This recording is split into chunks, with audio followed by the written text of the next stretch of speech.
Hello. In this video, we'll learn how to promote your application across environments. In this example, we assume that there are three different projects for different environments: development, QA, and production. And we will set up these projects in such a way that the developer has edit access to the development project. The tester would have edit access to QA, and operations would have edit access to production. Whereas the tester would have view access to the development project, and the same as the operations would have view access to the development project. In the real example, I will only deal with development project and the QA project. Production is the production project would be very similar to how we work with the QA project. So how does this work? The developer creates an application in the development project. When an application gets created, it it is built by OpenShift. A Docker image gets created and it will be pushed into the internal Docker registry. Now, development project will have its own image stream, which tells you what the image's name is and what the tags for that image are, and that's where your image is pushed into. To that particular image stream, we would provide image pull access for QA project and the production project. So now, once the application is built, now the development itself might go through multiple cycles, right? So when the developer is happy with the application and thinks that this is the time to promote this into the QA environment, let's say, right? At that point of time, the developer can tag that image as ready to promote kind of tag, right? So, and at that point of time, that particular version of Docker image gets tagged, and tester can pull that particular image to create the application in the QA project. And same thing can be done in production once the testing is complete. Another question that comes up is, if you are using a single installation of OpenShift, I have some infrastructure where I want to deploy only production loads, or I have some cheaper infrastructure where I can run my dev or QA. Can I really direct my workloads, production workloads to specific infrastructure? Can I direct my development workloads to specific infrastructure? That kind of question comes up. The answer is yes, it can be done. To show an example of how it is done, let's have a look at the default project. If you see the annotations here, there is something called a node selector annotation that you can define on a project, and this can be done on any project. All it says is when you deploy anything onto this project, the pods should run on the nodes that are labeled as region equal to infra. Now, if we have a look at our nodes in my setup, anything that I run in the default project will run only on this particular node. In the same way, for your setup, let's say you have specific set of hosts that are meant for deploying production workloads, let's say, then you could set up something like environment equal to production as a label, and then on your production project, you can set up a node selector that points to environment equal to production, and then all that workload that is created in the project will land up only on those particular set of hosts. Now let's create the project and assign permissions.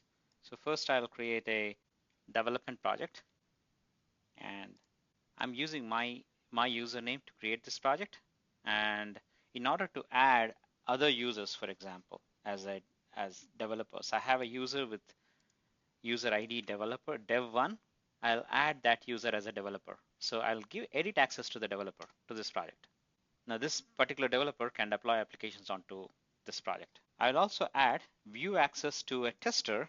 I have a tester with ID test1. So I'm saying OC policy, add role to user, view access to the tester. Now I'll also create another project, and this is the QA project. And to this project, I'll provide edit access to the tester. Now what did we do? We created the development project, and we gave edit access to a developer named dev1, and we gave view only access to a tester named test1, and we created a QA project, and we gave edit access to the tester. Next, I need to provide this testing QA project to be able to pull images from the development project. The process is same for the production project, so I'm not doing this part. I'm just dealing with the development and QA, so that you get an idea. So in order to do this, I'm saying OC policy, add role to group, and I'm giving system image puller access to a service account that is created by default in this testing project, which is named as testing. This is the default service account. Will get image puller access on the development project, right? So I have created a testing project, and there is a testing project default service account that gets the image puller access. Now I'll log in as a developer and create a new application. So I'll log in as developer dev1. Dev1 is a new user. The only project that the developer has access to is development. And this is the default project that is getting used. Now I'm creating a new application now. So I'm creating this new application based on a template. It uses the EAP6 basic STI template, and I'm providing all the parameters that the template expects. I'm calling my application as my app, and I gave a host name, my app hyphen dev, which represents development, .apps.demo v3, all the rest of the URL. Then I am pointing to my Git repository to pull the code from, and I'm labeling my application as my app. In a few minutes, this application will be built and deployed. So I'll pause for a moment while the application gets deployed. The application is deployed and it is now running as a single pod. And here is the URL that we gave, my app-dev. Let me open this in a new tab. The application is running. You can see that I have put a version 1 as a representation here to just know what version of application is running. Now let's look at the image streams that are there in this development project. There is an image stream called my app as part of the development project. And if I describe this image stream, I'll can see the full name of the image. I'll make a copy of this. And now let's say the developers have created this application and they have tested it and they think that it is a candidate to promote into QA. Now, in order to promote this into QA, the developers would go and tag this image. So I'm still logged in as a developer. I'm using a command called OC tag, and I'm pointing to the full name of this image, and I'm giving it a new tag name. I'm calling it development slash my app, which is already there, right? This is development slash my app, but I'm tagging it as promote, just to indicate that I want to promote this to QA. Now, if I run OC describe image streams again, it will show me that there are two tags. One is the latest. This will always be the latest. And the other is promote, which is just assigned by me. And they are both pointing to the same full image name. Now I'll log in as a tester, and I'll switch over to the tester has access to both development and testing. And that for the development project, he has view only access. That's what we assigned, right? But for the testing project, he has edit access.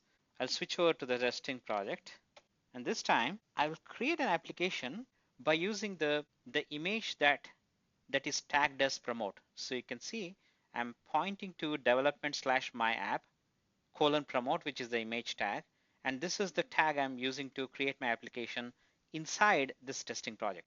Now when I run this time there is no build and deploy. I'm taking an existing Docker image from the development project and I'm deploying it in the QA project. So there is no build process involved. I'm reusing the Docker image. So that got deployed pretty quickly. Now, since I created an application directly by using the Docker image, I didn't use any template. So let me look at the service. I got to expose the service. And when I expose the service, a route gets created. And this is the URL that got assigned to this QA project this time. It's my app-testing. This is the project name. And let me pull that app in the browser. And here is this testing application that got deployed inside the testing project. This is the same version 1. This was created based on the Docker image that's coming from the development project's image stream. Now I'll make some changes to this application. So let's say I will change the welcome message. Welcome to JBoss AS application running on OpenShift. And you have successfully, this is version 2. I'll commit these changes. And now let me switch over. I'll log in as developer again.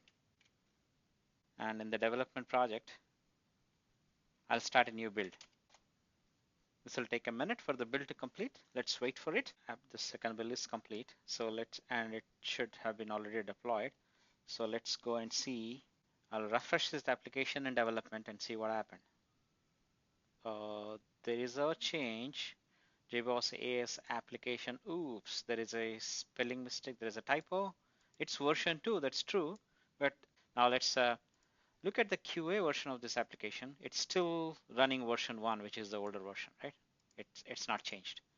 Now let's also look at, as a developer in the development project, what does the IS say, right? The latest is now pointing to a newer version, whereas promote is continuing to point to the older version. The latest was pointing to this version. So both are there, but the Docker image, the latest is pointing to the whatever was built just a couple of minutes ago, right? QA continues to stay on that promote, whatever the promote tag is pointing to. So that's the reason why this QA application has not changed. It remains the same.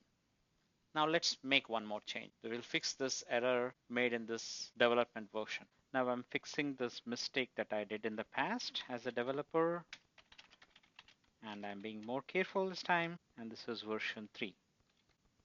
Commit the changes, make sure I'm logged in as developer, and start a new build. Now build 3 has started. Let's give it a minute. Build 3 shows as now complete. Let's go back and refresh this page. Yes, now the mistakes are fixed. It's version 3. Let's look at QA. It continues to be at version 1. Now let's say we test this application and everything is good. There are no mistakes in this application, and now it's ready to promote, right? Now I go back to the development project and I'll find the tag for the latest, which is the good version.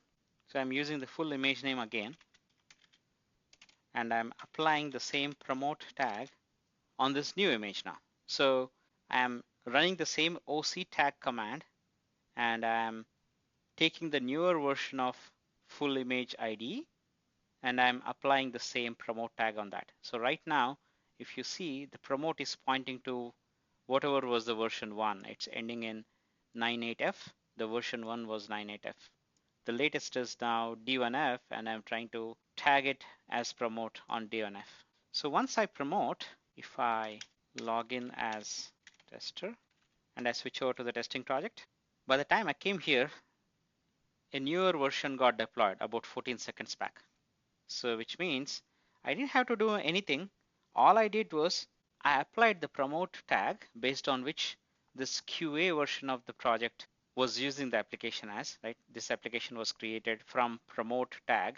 And since that version of the application with promote tag changed, it automatically redeployed it. Now let's go back and check the QA application this time, the testing application. If I refresh, now it's running version 3. So it's as simple as that. The development goes through the cycles. They may have some versions of their development Docker images that are not ready to go to QA. So you will not touch this, but when they are ready to pass them on to QA, they can just go and tag them as, okay, promote to QA, and it gets promoted to QA. So we have seen how a project can be promoted from development to QA, and now the QA can have its own cycles, and when they are ready to move it to production, they can intimate operations, and the production project can be set up exactly the same way how we did with the QA project, to have image pull access from development and view access from the production project to the development project's image stream, so that you are able to pull the images, and the images can land in production in the same way. So this is how you can do promotion across the environments when OpenShift is managed as a single deployment, and there are 3 different projects for development, QA, and production.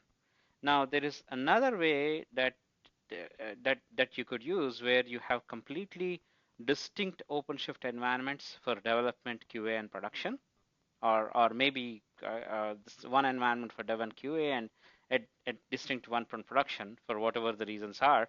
In such a case, what you would do is expose the Docker registry outside. So OpenShift runs the Docker registry as a pod, right? So you would expose the Docker registry's service with with a name so that and make it accessible from the other OpenShift environment where the production project is running. So that way you would deploy the application in production, for example, by pulling an image from the Docker registry from the other OpenShift environment. So it's pretty similar, but it's two different environments. So your access is not within internally. It has to in your QA or production, you are actually pulling an image from a Docker registry from a completely different environment. I hope you enjoyed this video. Thanks for watching.